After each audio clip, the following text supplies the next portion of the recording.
چاند آسماں پر رمضان کا ہے چمکا، آؤ کرے عبادت رمضان کے دنوں میں۔ السلام علیکم ورحمۃ اللہ وبرکاتہ۔ نحمدہ ونصلی علی رسولہ الکریم، اما بعد۔ ناظرین کرام، ہم لوگوں پر رمضان المبارک کا مقدس مہینہ سایہ فگن ہو چکا ہے۔ آج ہم آپ کو ان چیزوں کے بارے میں بتانے جا رہے ہیں جن کے سبب روزہ ٹوٹ جاتا ہے اور روزہ توڑنے والوں پر روزہ کی قضا کے ساتھ کفارہ بھی لازم ہے۔ رمضان کے روزہ کی حالت میں عورت سے روزہ کے یاد رہتے ہوئے ہم بستری کرنے سے روزہ فاسد ہو جاتا ہے، اور ہم بستری کرنے والے روزہ دار پر کفارہ بھی واجب ہے۔ روزہ دار عورت اگر ہم بستری سے راضی تھی تو اس پر کفارہ بھی واجب ہے۔ اگر عورت مجبور تھی تو اس عورت کا روزہ ٹوٹ جائے گا، لیکن اس پر کفارہ واجب نہیں ہے۔ اسی طرح رمضان کے روزہ کی حالت میں روزہ کے یاد رہتے ہوئے دوا یا غذا کھانے سے کفارہ لازم ہے۔ ہم ان امور کو ذکر کر رہے ہیں جن کے سبب قضا اور کفارہ دونوں لازم ہیں۔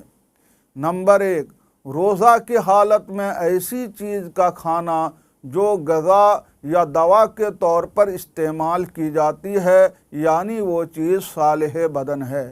نمبر 2، کچا گوشت اور کچی چربی کھانے سے مختار قول کے بنا پر کفارہ واجب ہے۔ اس مٹی کا کھانا جو دوا کے طور پر کھائی جاتی ہے، اسی طرح بھنی ہوئی مٹی کا کھانا جس کو کھانے کی عادت لوگوں میں جاری ہے۔ نمبر 4، اس درخت کا پتا کھانا جس کو کھانے کی عادت لوگوں میں جاری ہے۔ نمبر 5، جس نمک کو کسی چیز میں ملائے بغیر لوگ خالی کھاتے ہیں اور اس کو بغیر ملائے ہوئے کھانے کی عادت جاری ہے۔ اگر روزہ دار کے جسم سے مریض کے لیے خون کو نکالا گیا اور خون دینے والے شخص نے یہ گمان کیا کہ خون دینے سے اس کا روزہ ٹوٹ گیا ہے اور اس نے اس کے بعد قصداً کھا لیا یا پی لیا تو اس پر قضا اور کفارہ دونوں لازم ہیں۔ البتہ اگر مریض کو اپنا خون دینے والے شخص کو کسی نے غلط فتویٰ بتایا کہ خون دینے سے اس کا روزہ ٹوٹ گیا ہے تو صرف قضا واجب ہے، کفارہ واجب نہیں ہے۔ اسی طرح اگر وہ مسائل شرعیہ سے ناواقف تھا، اس نے وہ حدیث کسی کتاب میں دیکھی جس کا ظاہر مفہوم یہ ہے کہ پچنا لگانے یعنی خون نکلوانے سے روزہ ٹوٹ جاتا ہے، اور وہ اس حدیث کا صحیح مفہوم سمجھ نہیں سکا اور صحیح مفہوم سمجھنے پر قادر نہیں تھا، تو خون دینے کے بعد کھانے پینے سے کفارہ واجب نہیں ہے۔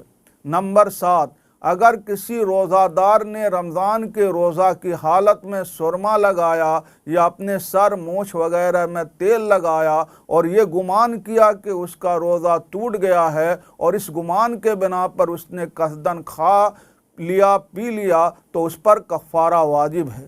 البتہ اگر کسی نے اس کو غلط مسئلہ بتایا کہ سرما اور تیل لگانے سے اس کا روزہ ٹوٹ گیا ہے، اور اس عالم کے غلط فتویٰ کے سبب اس نے کھا لیا اور پی لیا تو ایسی صورت میں کفارہ واجب نہیں ہے۔ نمبر 8، اگر روزہ دار نے مسواک کیا یا کسی کی غیبت کی اور اس نے یہ گمان کیا کہ مسواک کرنے اور غیبت کرنے سے اس کا روزہ فاسد ہو گیا ہے، پھر اس نے قصداً کھا لیا تو اس پر قضا اور کفارہ دونوں لازم ہے، چاہے کسی نے مسئلہ اسے بتایا ہو یا نہ بتایا ہو۔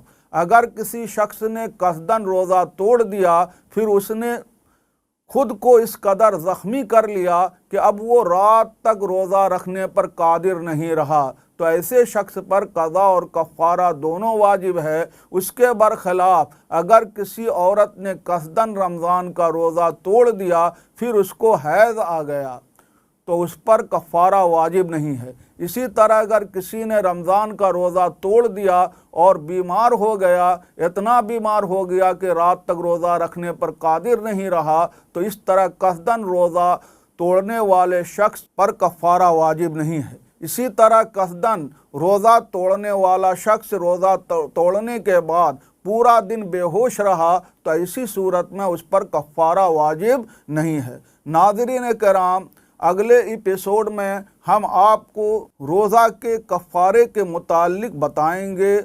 السلام علیکم ورحمۃ اللہ وبرکاتہ۔